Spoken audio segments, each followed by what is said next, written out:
Alam niyo po mga kapimok, masasabi ko na matalinghaga ang buhay.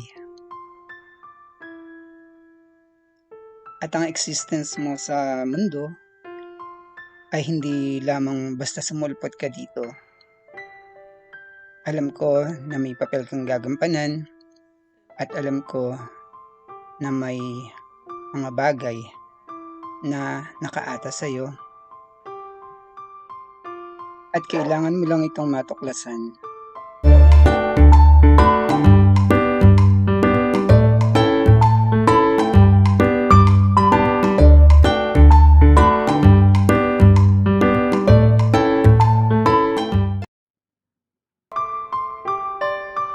Alam ko na ang pagkikita namin ni ate at ang kanyang mga anak ay hindi sinasadya. Pero kahit na content creator ako ng mga masasayang kaganapan, pero sa nakita ko sa kalagayan nila ate, sino ba naman ang hindi malulungkot?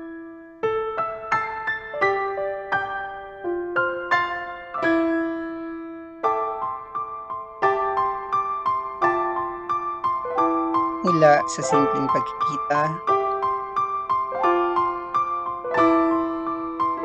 hanggang sa pagnanais mo na sila ay makilala, matulungan,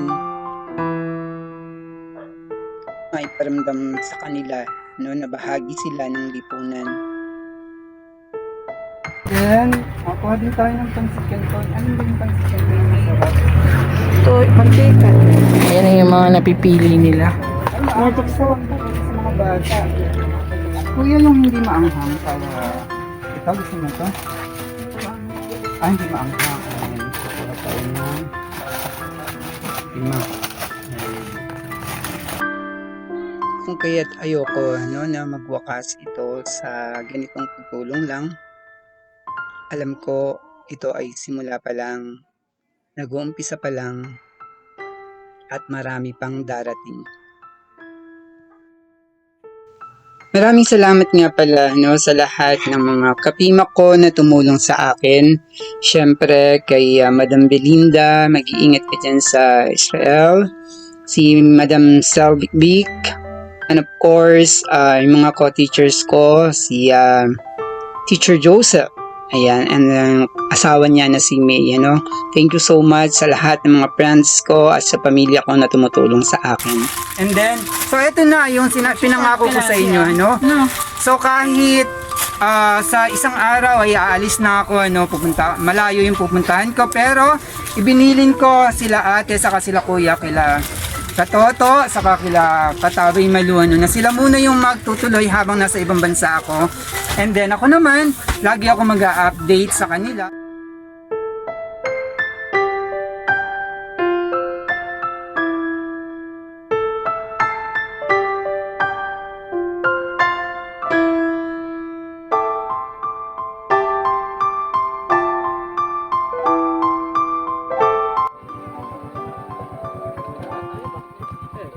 So mga kapimak, dito gumagawa si Kuya Cristobal, So part-time mo lang to, part-time lang naman.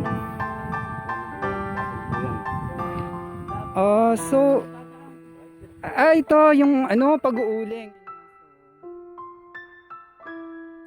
And nakakatuwa din kahit paano si Kuya Cristobal ay maabilidad, So nagtatrabaho siya, ginagawa naman niya yung part niya para mabuhay yung si Christian, si Christina, saka si Christopher. So yun, hanga ako sa iyo doon kuya, So pagpatuloy mo lang yan, pangako mo sa amin, huwag mong pababayaan yung mga anak mo. And then kahit nasa ibang bansa ako, pagbalik ko doon, palagi kong i-update kayo. May uutusan akong mga tao para sa inyo, Ayan, yung mga uling na ginagamit natin sa pag-iihaw, yan dito ginagawa, So yan yung part-time ni Kuya Cristobal.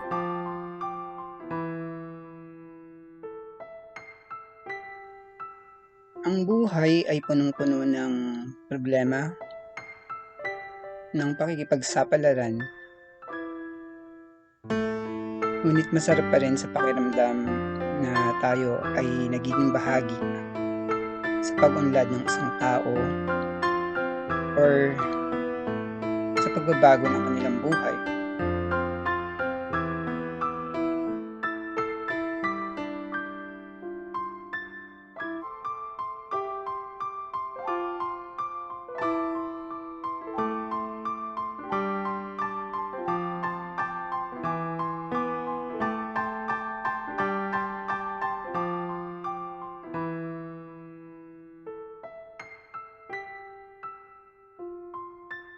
Mula dito sa Barrio Bago, General Tino Nueva Ecija, mga kapima, kasama ko si Kuya Cristobal, saka si Ate Mary Rose, saka yung mga anak niya, si Katabay Malu, si Katoto, ayan, si Kapugs, ayan, at saka yung mga kapugo, ayan.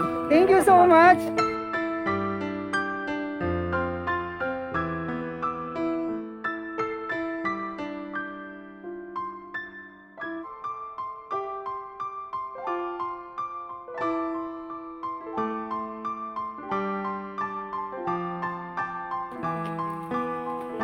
Ayan, so katuparan po nung pinangako ko sa part 1. So ngayon po, ayan na, naihatid na natin yung kaunting tulong natin. Umpisang tulong natin kila Kuya Cristobal at saka sa kay Ate Mary Rose. So mga kapimak, huwag po kayong magsasawa na manood ng video namin at saka don't skip ads. Yan po yung mahalaga, no? So, thank you so much. Inaaya na ako ng mga apo ko. Thank you po.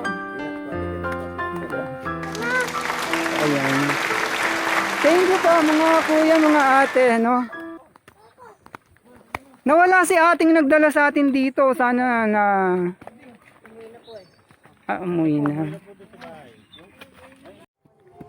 So ayan mga kapimak, ginutom yung mga Kapugo team, mga kapimak team, Katabay, Kapugsi, and Katoto. Ayan. So tinawag natin si Kuya para magmerienda. So Kuya, abatan mo mga tirador yan.